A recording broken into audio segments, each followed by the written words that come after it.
Growing up, hindi naman talaga ako tabain na bata. Hanggang sa nakapagtrabaho abroad at biglang boom, busog. Halika, kwento ko sa'yo kung bakit.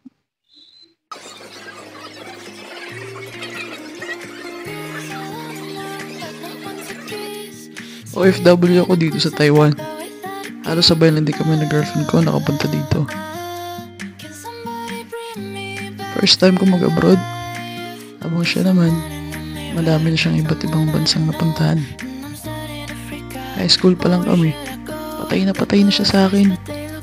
Kaya yun, hindi ko na siya pinahirapan. Sinagot ko na lang din agad. Choosy pa ba ako? Ang swerte-swerte ko na nga sa kanya. Lugi pa nga siya sa akin. Hindi, biro lang. Yari ako dun. Tsaka, fitness journey ko nga pala to. Hindi nga pala to love story namin. Sorry na. Sige, let's go back to the topic. So, ayun na nga. Kapag nandito ako sa abroad, kailangan mo talaga ng malaking adjustment. In general. Kasi dito, palaging may disco.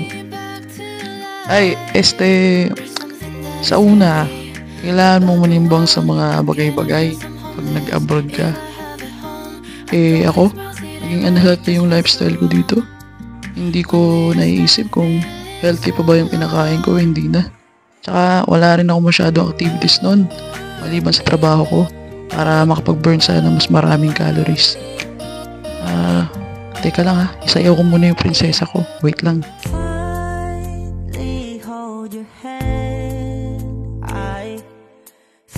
Because you were the one I kept asking from God.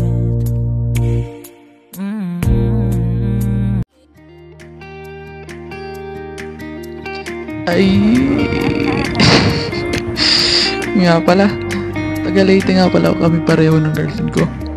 Mga Bisaya mi. Shout out dahil sa mga Bisaya ba. Kumusta naman ta diring Davita? Okay pa ba ta? Laban na ta ha mga bay. Tsaka pagpasensyahan nyo na nga pala yung editing skills ko.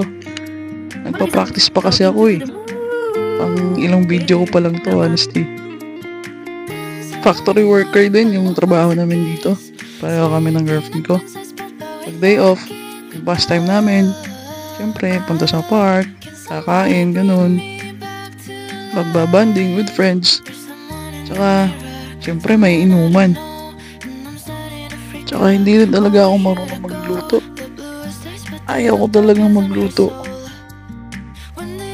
Kaya pag wala yung girlfriend ko, halos lahat ng pagkain ko, binibili ko lang sa labas. Family Mart, 7-Eleven. At kung gaano ko kaayaw magluto, kabaliktaran naman yung girlfriend ko. Napakagaling magluto noon. At sobrang sarap pa. At lahat ng cravings ko, kayang-kaya niyang lutuin. Sabihin ko lang, pag day off, ayun, wish granted agad.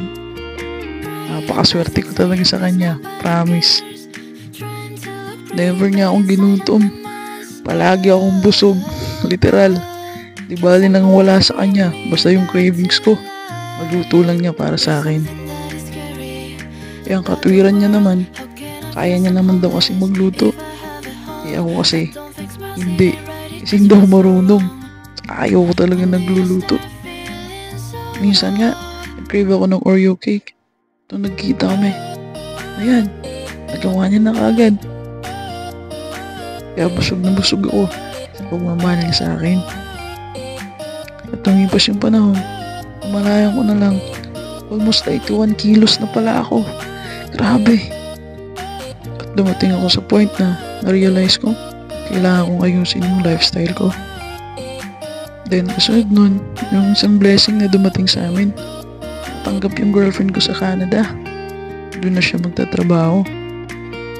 Kaya sobrang lungkot ko nun. Sabi niya naman sa akin, huwag akong mag-alala para doon sa better future namin. Kasi hindi na kami pabata. umuwi muna siya ng Pinas bago siya pumunta ng Canada. Kasi gusto niya, ipagawa muna namin yung sarili naming bahay. Nagpalagay siya ng CCTV para makita ko din daw habang ginagawa yung bahay.